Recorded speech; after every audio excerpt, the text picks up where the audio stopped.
Hey hi hello guys, நான் உங்கள் Harini from filtered recipe. இன்றைக்கி நம்ம பார்க்க போகிற ரெசிபி வந்து டொமேட்டோ சிக்கன்.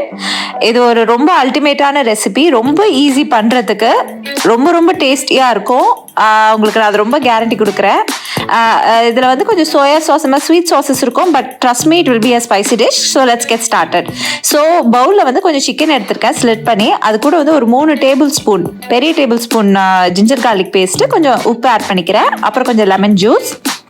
மெஷர்மெண்ட்லாம் கீழே டிஸ்கிரிப்ஷன் பாக்ஸில் இருக்க பாருங்கள். அப்புறம் சில்லி பவுடர், டர்மரிக் பவுடர், அப்புறம் கொஞ்சம் கரம் மசாலா போட்டிருக்கேன். அப்புறம் இந்த சிக்கன் 65 மசாலா இருக்குது இல்லைங்களா, இல்லாட்டி சிக்கன் மசாலா, அது வந்து கொஞ்சம் நிறைய போட்டுக்கோங்க. அப்புறம் பட்டை, கிராம்பு, ஏலக்காய். இது வந்து வில்லட்டிக் ஃபுட்டுன்னு சொல்லிட்டு ஒரு வெப்சைட்டில் பார்த்த ரெசிபி இது. ஸோ நான் அவங்களோட ரெசிபி தான் இன்றைக்கி ட்ரை பண்ணி உங்களுக்கு போட்டிருக்கேன். இது நிஜமாவே ரொம்ப நல்லா இருந்தது.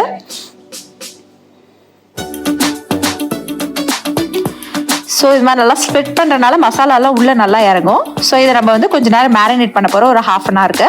அப்புறம் ஒரு இதில் வந்து கொஞ்சம் நான் டொமேட்டோ கெச்சப்பும் சோயா சாஸும் ஆட் பண்ண போகிறேன். இது ரெண்டுத்தையும் மிக்ஸ் பண்ணி சைடில் வச்சுக்கோங்க.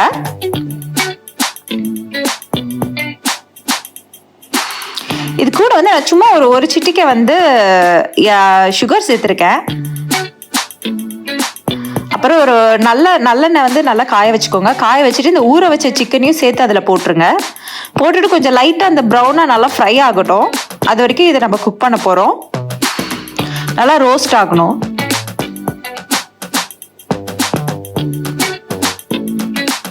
இப்படி தான் இருக்கும், ரோஸ்ட் ஆக.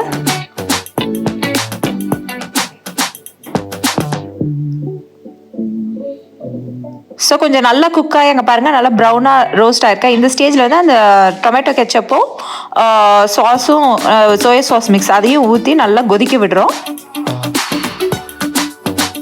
கொஞ்சம் நல்லா அந்த கிரேவிலாம் வற்றினதுக்கப்புறம் நான் கொஞ்சம் மின்ட் ஆட் பண்ண போகிறேன். ஏன்னா மின்ட்டோட ஃப்ளேவர் ரொம்ப நல்லா இருந்துச்சு. ஸோ இன்னும் கொஞ்சம் நேரம் அது ரோஸ்ட் ஆகட்டும். அவ்வளோதாங்க, இதுதாங்க நம்மளோட டொமேட்டோ சிக்கன் ரெசிபி. இது கண்டிப்பாக ட்ரை பண்ணி பாருங்கள், ரொம்ப சூப்பராக இருக்கும். நீங்கள் டிசப்பாயிண்டே ஆக மாட்டீங்க. நம்ம எல்லாத்துக்கும் சைட் ட்ரை டிஷ்ஷாக வச்சுக்கலாம், லைக் பிரியாணி எதுக்குனாலும். நல்லா ஸ்பைசியாக தான் இருக்கும் இது, பட் ரொம்ப நல்லாயிருக்கும். ஸோ தேங்க்ஸ் ஃபார் வாட்சிங் ஃபில்டர்ட் ரெசிபீஸ். உங்களை எல்லாரும் அடுத்த வீடியோவில் சந்திக்கிறேன். பாய்.